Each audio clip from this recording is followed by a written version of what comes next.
As we were discussing about chronic issues, so anyone, I was asking a question कि आप में से किसी को जानता है कि एट्रोफिक जो मसल्स होते हैं किस वीक के बाद हम उसे कहेंगे वो एट्रोफिक हो चुके हैं? Is it first week, second week, 4 days और 4 weeks? ओके, आप नहीं बताना चाहते तो मैं भी आपको नहीं बताती, क्योंकि आप क्वेश्चनिंग करेंगे तो मैं आपको चीजों का आंसर दूंगी। अगर आप ये समझते हैं कि मैं जस्ट ये पढ़ के तो बता दूंगी, so I am not doing like that. अब हमने एक्सरसाइज थेरेपी का रोल पढ़ना है कि क्रोनिक में क्या कंडीशन में है कि एक्सरसाइज थेरेपी हमें हेल्प करती है। एक्सरसाइज थेरेपी हम डायरेक्टली अप्लाई नहीं करते। जब क्रोनिक कंडीशंस आती हैं हम साथ असिस्टेंस लेते हैं इलेक्ट्रोथेरेपी की।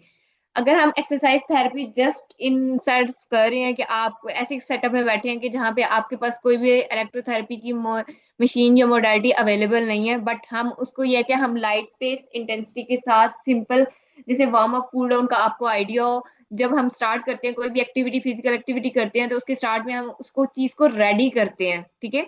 इसी तरह हमने मसल को रेडी करना है। वो सिंपल हीट से भी कर सकते हैं, सिंपल सॉफ्ट टिश्यू मोबिलाइजेशन से भी, लेकिन डायरेक्ट हम मोबिलाइजेशन ये सॉफ्ट टिश्यू नहीं कर सकते, ठीक है। तब आपका मसल उस चीज में रिएक्ट नहीं करता। ओके।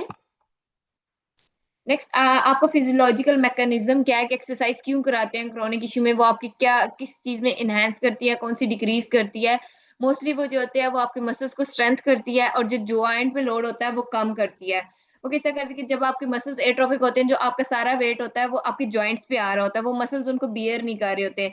हम एक्सरसाइज के थ्रू मसल्स को स्ट्रेंथ देते हैं, जो जॉइंट का वेट होता है वो इक्वली डिवाइड हो जाता है मसल और जॉइंट्स पे, जिसकी वजह से हमारी ये क्रोनिक कंडीशन में हेल्पफुल होती है।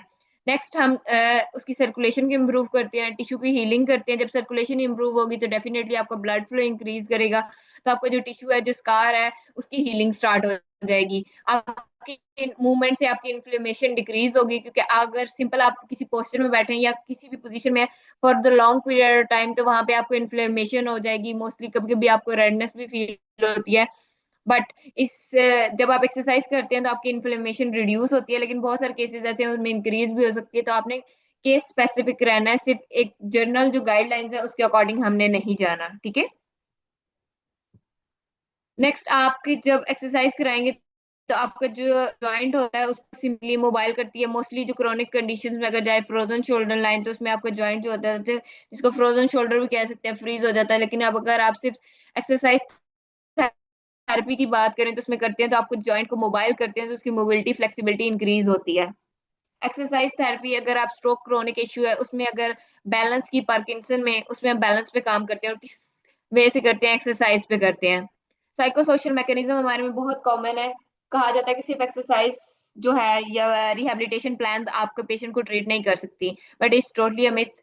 जो रिहैबिलिटेशन, सिर्फ रिहैबिलिटेशन से भी हम पेशेंट को ठीक कर सकते हैं without any assistance of electrotherapy और कायरोप्रैक्टिस।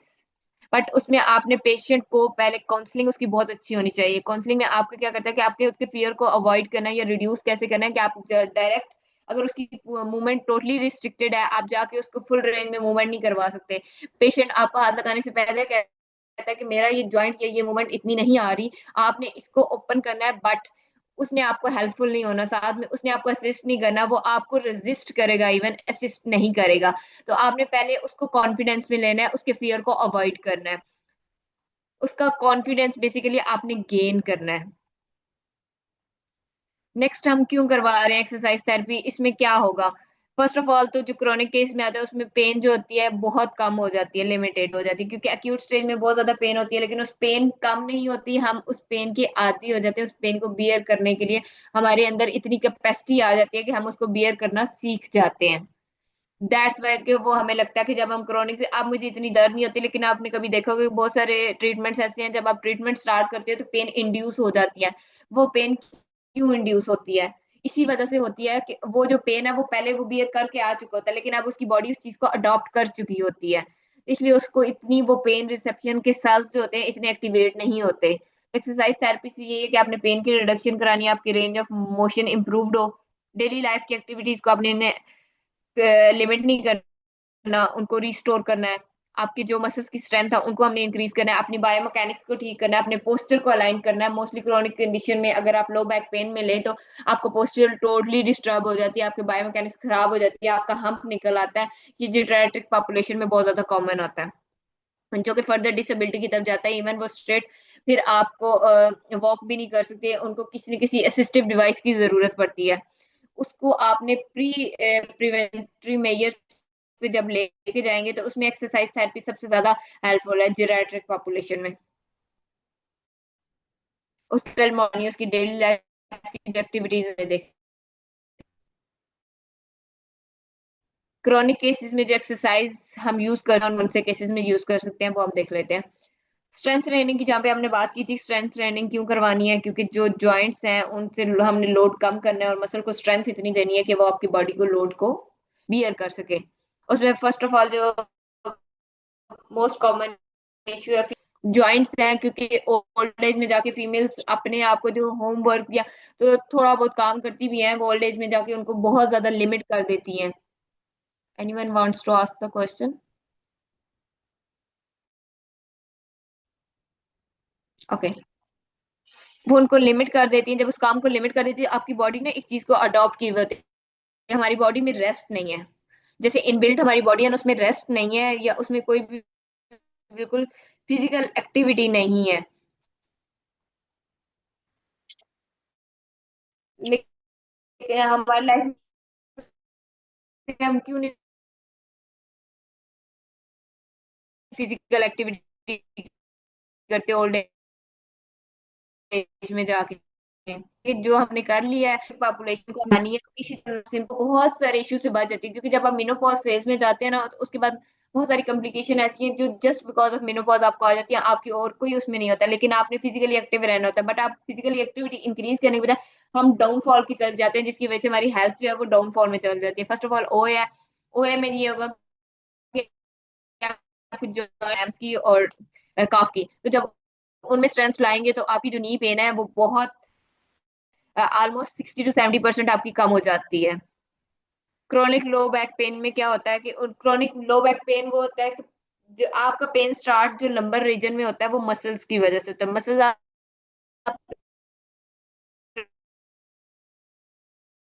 टाइट होते हैं जब स्टार्टिंग में होता है, बट नॉट द रीजन।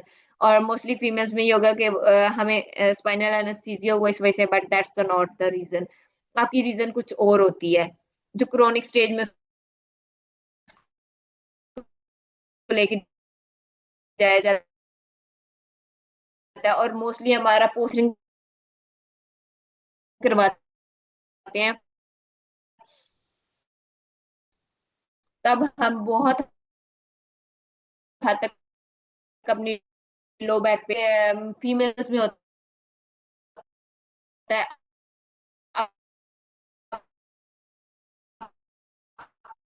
पर ट्रैप की हम अगर मंकी बार रख ले फीमेल्स के लिए, तो मोस्टली आपकी जो सर्वाइकल के इश्यूज है वो बहुत हद तक कम हो जाएंगे। और मोस्टली हमने स्ट्रेंथ ट्रेनिंग में करें जो वीक मसल्स है उनको स्ट्रेंथिंग करनी है, और जो स्ट्रॉन्ग मसल्स है उनकी क्या करनी है।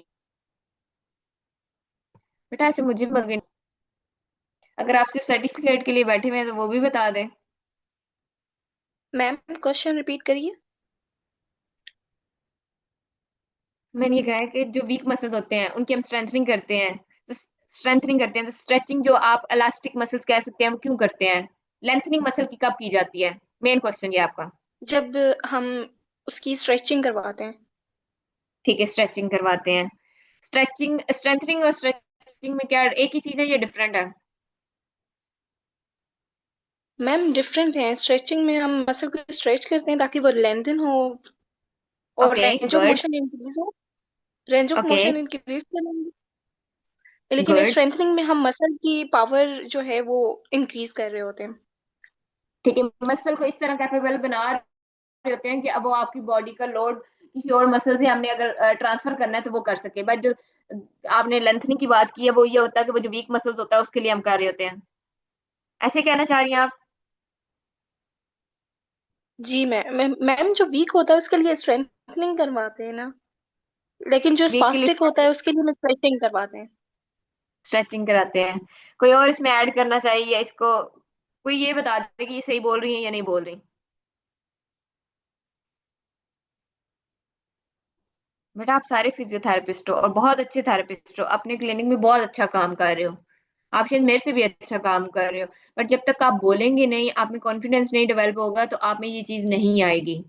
आई वॉन्ट कि आप में ये चीज आए और आप आके मेरी जगह यहाँ पे बोलें। बेटा मैं मैसेजेस नहीं पढ़ रही, ठीक है। तो लास्ट में मैं आपके सबके मैसेजेस लूंगी, आपके क्वेश्चंस भी लूंगी। अब ज्यादा बेहतर होगा कि अगर आप अपना माइक ऑन करके बोलें, मेरे लिए भी ज्यादा फिजिबल होगा। जी बिस्मा ने बिल्कुल ठीक कहा है। बिस्मा आपको बहुत अच्छा है, आई अप्रिशिएट यू कि आपने कम से कम बोला तो सही, बाकी इसमें इंटरेक्ट भी नहीं करना चाह रहे, ठीक है। नेक्स्ट फ्लेक्सिबिलिटी और मोबिलिटी एक्सरसाइज में क्या होता है, फ्लेक्सिबिलिटी ये ट्रेनिंग होती है कि आपकी बॉडी कितनी फ्लेक्सिबल है।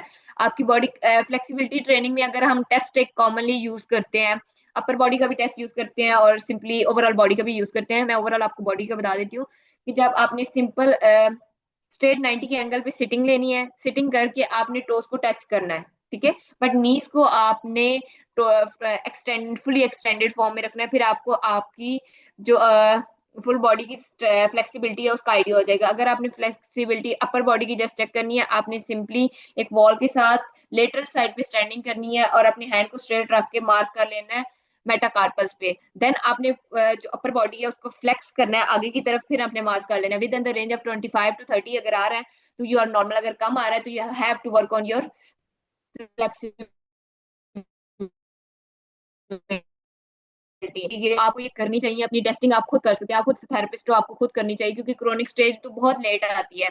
हमें अर्ली स्टेजेस में डिटेक्ट कर लेना है, हमें अपनी बॉडी से खुद कम्युनिकेशन करनी चाहिए। हमारी बॉडी हमसे बहुत ज्यादा कम्युनिकेट करती है, बट हम उससे नहीं करते, ये हमारा सबसे बड़ा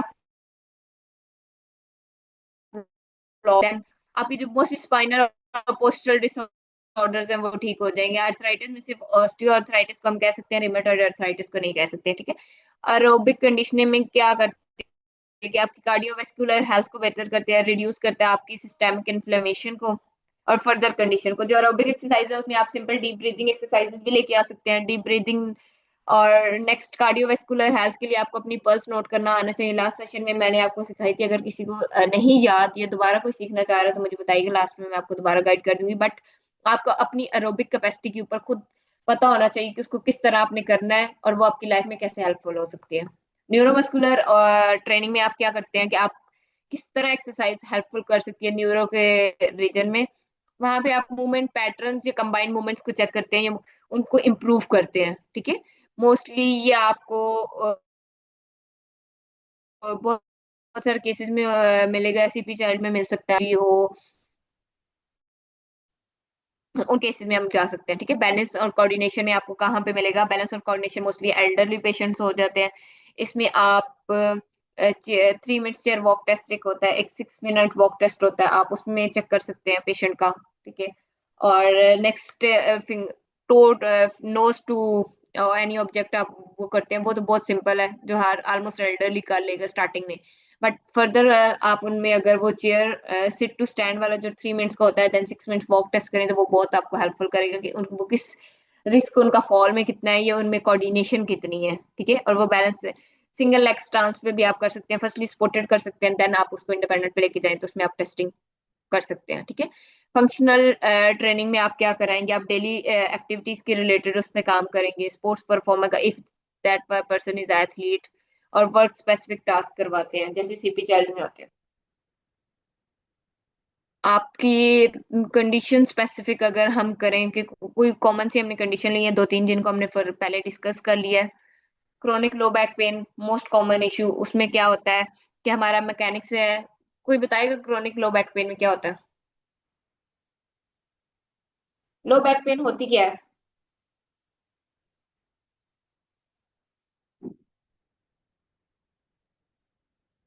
मैम कोर मसल्स जो हैं वो वीक हो जाते हैं तो इस वजह से बैक पेन होता है। ओके बैक पेन होता है, ठीक है, ठीक कह रही है। बट कोई और रीजन ऐसी हो कि लो बैक पेन को हम क्रोनिक कंडीशन कब कहते हैं कि ये लो बैक पेन क्रोनिक में चला जाए। एक्यूट में भी होता है, क्रोनिक में भी होता है, तो किस स्टेज पे हम जाके उन्हें कह सकते हैं कि it is chronic in nature, it's not acute in stage?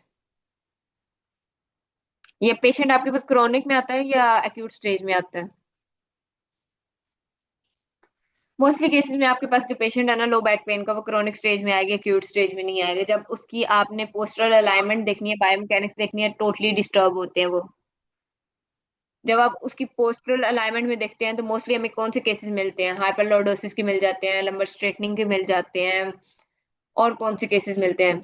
Further nerve compression भी आ रही होती है कुछ में, लेकिन आपके ये कि फर्दर मसल्स टारगेट हुए थे लो बैक पेन से, आपके नीचे हैंड्स में ट्रेवल कर रही होती है, बट वो शैटिक नहीं होती, सिर्फ मसल टू मसल ट्रेवल कर रही होती है। इट्स सेम लाइक दैट कि अगर आपके पास एक फ्रूट है वो थोड़ा खराब है, उसके साथ दूसरा फ्रूट रखेंगे तो डेफिनेटली उसका फंक्शन भी इम्पेयर्ड होगा। Same is like with that, आपके जो लंबर के मसल्स हैं उनके साथ नीचे आपके हैम्स के muscle time to time impaired होना स्टार्ट हो जाते हैं, then it move toward calf, but that's not typically sciatic. आप उसको शैटिका नहीं कह सकते। आप उसकी बहुत सारी चीजें फंक्शनल असेसमेंट करेंगे तो आपको पता चलेगा इज इट शैटिका, पिरिफॉर्मस, टाइटनेस, और कुछ भी जो भी लो बैक पेन में आप फर्दर कैटेगरीज में जाते हैं, ठीक है। तो डायरेक्टली उनको हमने, जो एक्यूट स्टेज में लो बैक पेन होती है वो बहुत कम केसेस, आपको 10 में से 1 to 2% केसेस सिर्फ रिपोर्ट होते हैं एक्यूट में। मोस्टली जो लो बैक पेन है वो क्रोनिक में ही होते हैं। आपने उनकी कोर चेक करनी है, आपने उनकी लंबर की अलाइनमेंट चेक करनी है, देन और कौन सी चीजें हैं जो हम क्रोनिक लो बैक पेन को असेस करने के लिए चेक कर सकते हैं? मसल्स भी हो गए, उसकी वर्टिब्रास भी हो गए, आरओएम भी हो गई। मैम लॉर्डोटिक कर्व जो है वो हम असेस करते हैं। ओके, गुड, हम उसकी कर्व्स चेक करते हैं।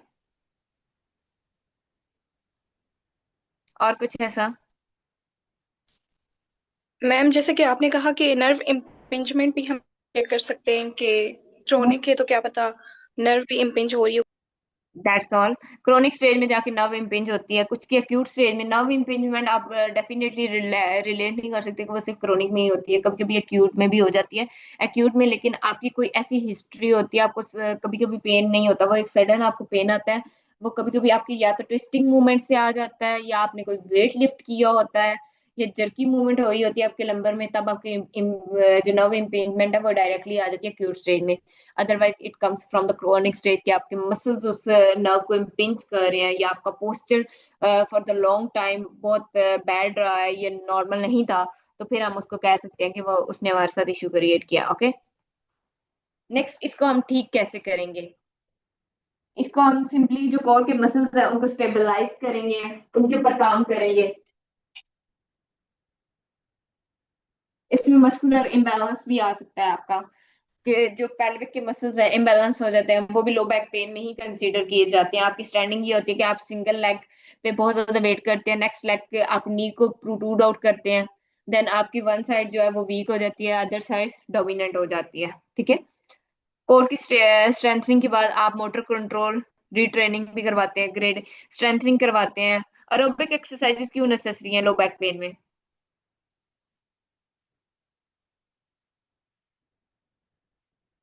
क्या कोर के मसल्स को हेल्प करती है एरोबिक एक्सरसाइजेज या नहीं करती? एरोबिक एक्सरसाइजेज जो होती हैं वो आपके रेक्टस एब्डोमिनस के लिए बहुत ज्यादा हेल्पफुल होती हैं, वो उनको स्ट्रेंथ देती हैं आपके, ठीक है। और exercise therapy chronic low back pain में हमारी पेन को क्या करेगा? रिड्यूस करेगा, हमारा उसको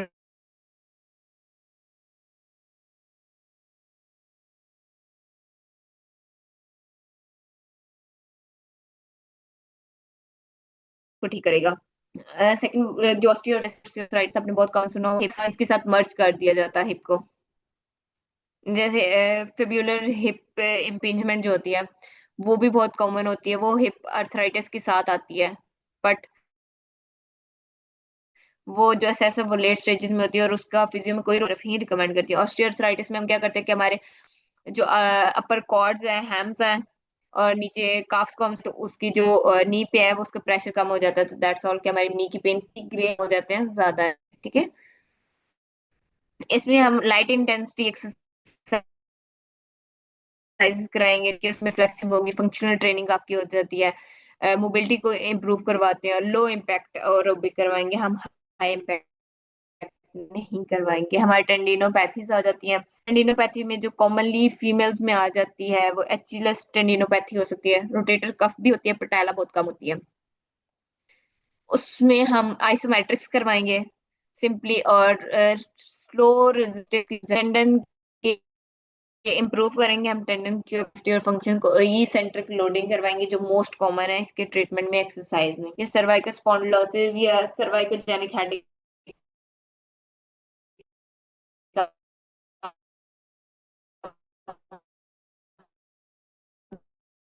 बहुत कॉमन सुना होगा।